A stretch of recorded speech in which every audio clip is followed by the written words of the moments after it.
Morning, everybody, and welcome to Chassidus in the morning. 50 minutes to change your life. Basi LeGani, Hachana for Shevat. So, continuing on from what we talked about yesterday, in today's class, we're going to go a little bit Kabbalistic, but no one should get afraid. I hope at the end of this, we will appreciate a little bit more understanding, because one of the reasons why we need to learn these things and understand these things is to give us a better understanding of God.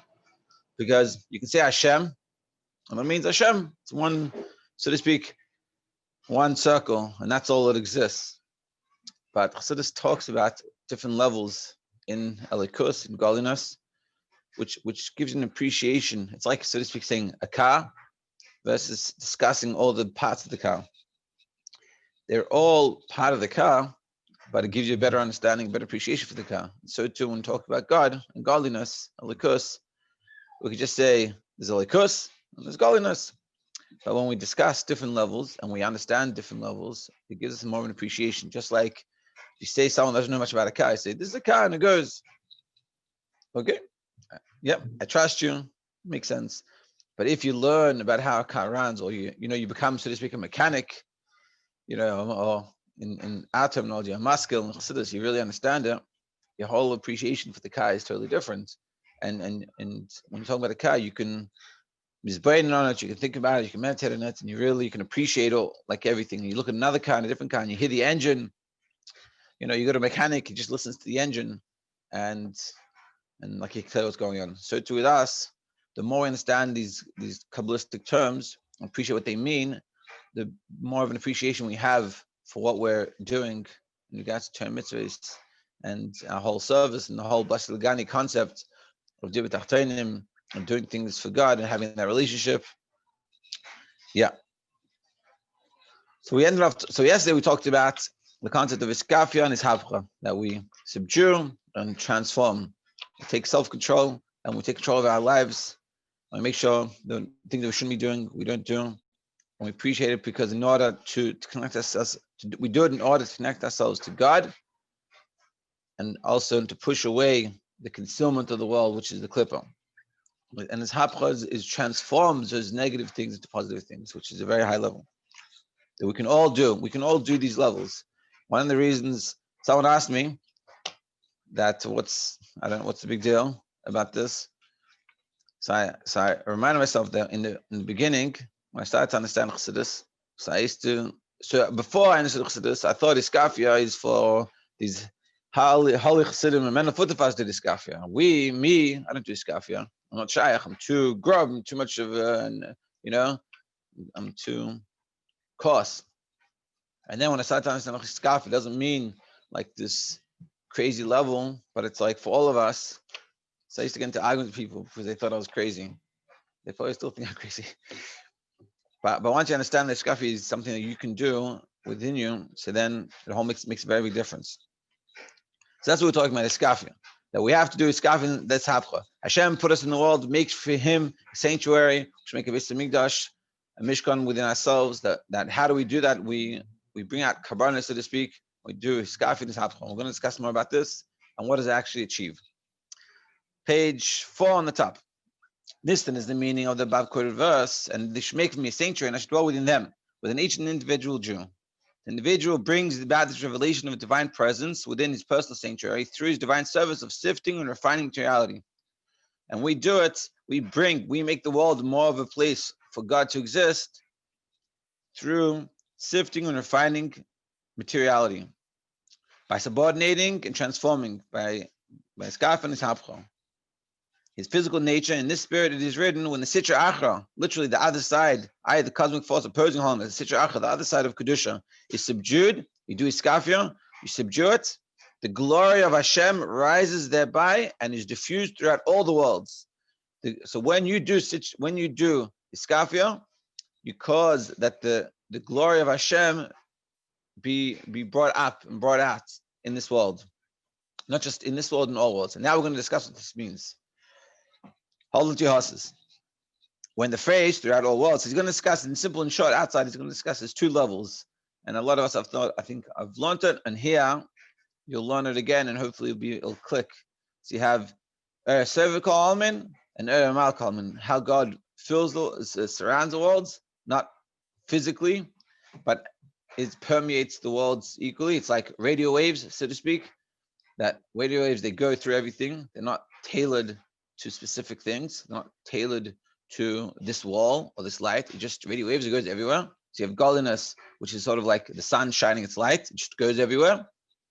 And then there's a level of godliness as it is tailored towards the worlds, to give existence to the worlds. And that's essentially in short.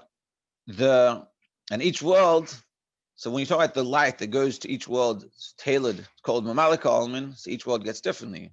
What in the highest worlds that we talk about, in Atzilus, receives infinitely more than what we get in Asiya.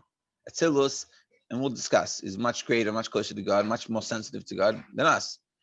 But then there's a light that's totally way above all these levels, which is Seva Kalman, which it goes everywhere. The first one talks about in Tanya is chapter 48. And he says Seva doesn't mean that it surrounds it, but it means it just goes, it doesn't tailor itself to it. And it's like the light of the sun just shines. It doesn't tailor itself to a specific place. Or like, say, like, Mount Everest, not Mount Everest, like Niagara Falls. That water is not tailored for you to drink. Try to get your cup in there. It's not going to happen. It's total water. Whereas then you have, when it's mitzamtzim and it's brought down in Mamalik Almin, which is like the water coming out of your tap. It's very tailored. But the only problem with that parable is that water, the birth of water. Whereas here, the likus of cervical almin is way above and beyond our capabilities. And because if we would be able to tap into it for a second, we just would cease to exist as separate entities of godliness. It would just be cervical almin. Let's discuss this. When the phrase throughout all worlds is used by the Zayar, as we said, that through doing iskafia, we said this, with the glory of God rises thereby throughout all worlds. So we're going to discuss, what does it mean all worlds?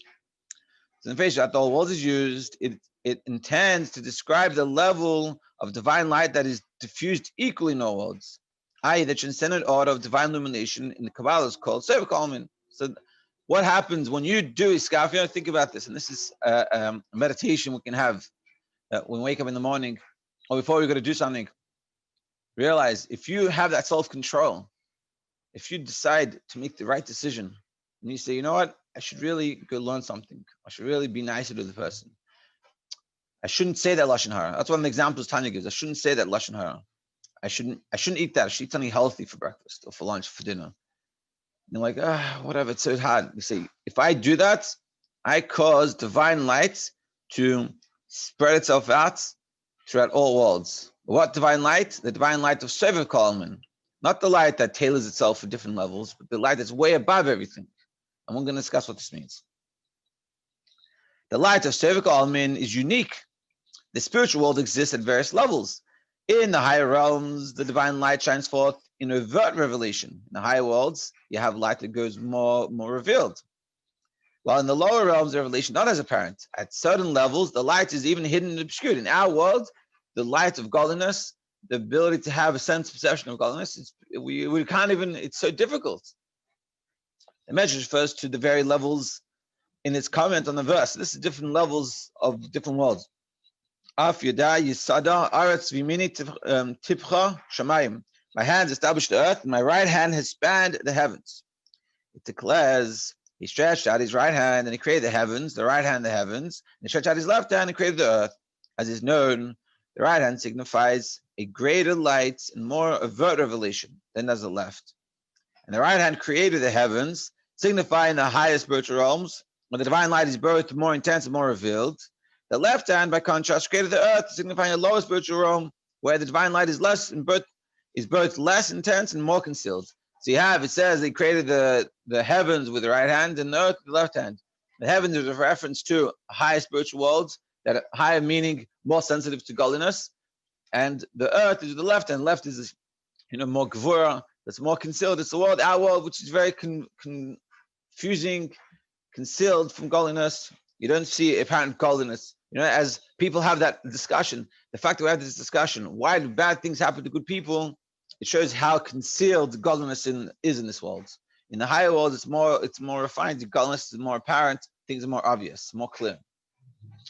This concept can be better grasped more completely through comprehension of the difference between the four spiritual realms alluded to in the verse. Now we're going to understand. We're going to learn and understand the difference in the four levels of Atzilus, Bria, Yitzir, and Asiyah. So if you never understood it, now's the day you're going to understand it. It says in the Pasuk, Kol Hanika Bishmi, Lichvedi, Barasav, Yitarsav, Af Aslisav. Now, it says, all that is called in my name, it is for my glory that I created it, formed it, and indeed made it. Pay attention. He says, it's for my glory that I created it, formed it, and made it.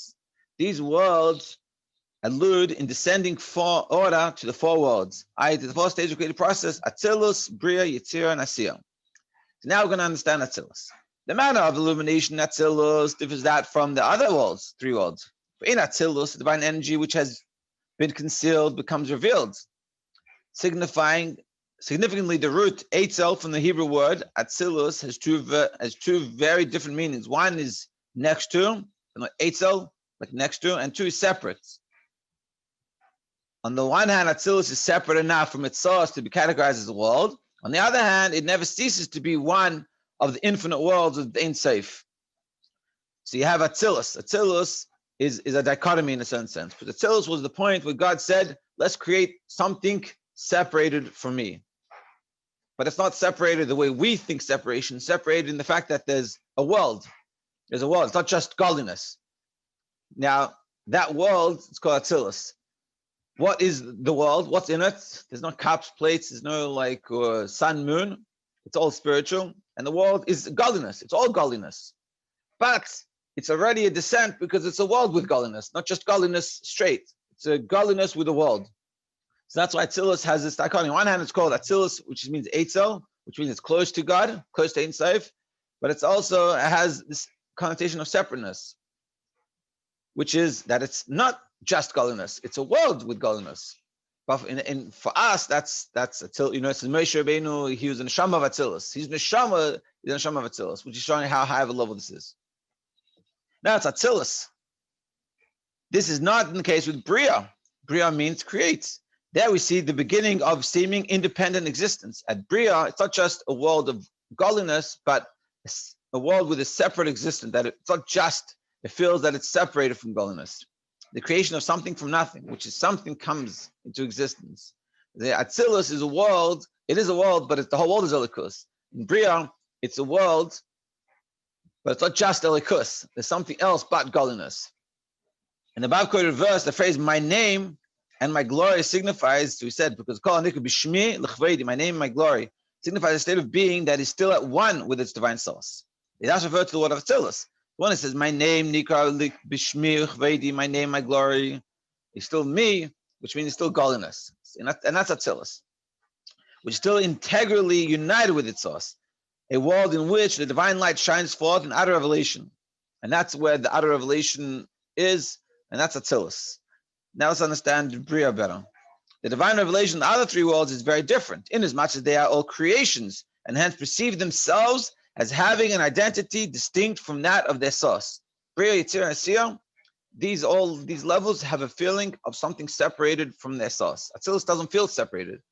It's Atzilus, but it doesn't feel separated from godliness. These other worlds, they already have, there's us and there's godliness. Moreover, as their separate names indicate, Bria, Yitzir, and Asiyah there are differences in the degree of light received by each. What's the time? I'll finish up a little bit. The differentiation, however, which varies with the absorbing capacity of each realm, is true only in the manner of the divine illumination that animates the various worlds eminently. The kind of light called Mamalik Almin. And the difference between levels is how much godliness in the level of Mamalik Almin fuses itself into it. Because like I talked in the beginning, there's Shevat Almin, there's Malik Almin. So Atzilus, which is a world, but it's a world united with godliness totally, doesn't even feel itself as a separate entity. Then you have Bria, Yitzir, and Asiyah, which is different, so to speak, shades of darkness from godliness, feeling of separateness, different levels of separateness, till our world where godliness is barely apparent. But that's all in Mamalik Almin. In Shevat Almin, It's all equally given. And we're going to stop here, but the just don't want to leave it off in this way. We'll continue tomorrow on page 6. But what he's saying, but when you do a mitzvah, when you do iskafia, it's not that you affect the light that tailors itself for the world, meaning the light that in Atzilus will be a world but totally connected to God, which is something that we would, if we would experience, we would be able to even really appreciate it. We're talking about a light way above that, a light that in Atzilus, it receives the same as all we receive. We're just unsensitive to it, because if we were sensitive to it, we just cease to exist. This light is called Sevikalmin, which gives all worlds equally. And so we should think about this, and we should appreciate this, and we should, next time we go have a challenge, we should say to ourselves, if I withstand this challenge, I'm causing the world to be a little bit more sensitive to godliness. The whole world, a level of Sevikalmin, a level that can't even understand. Have a great day.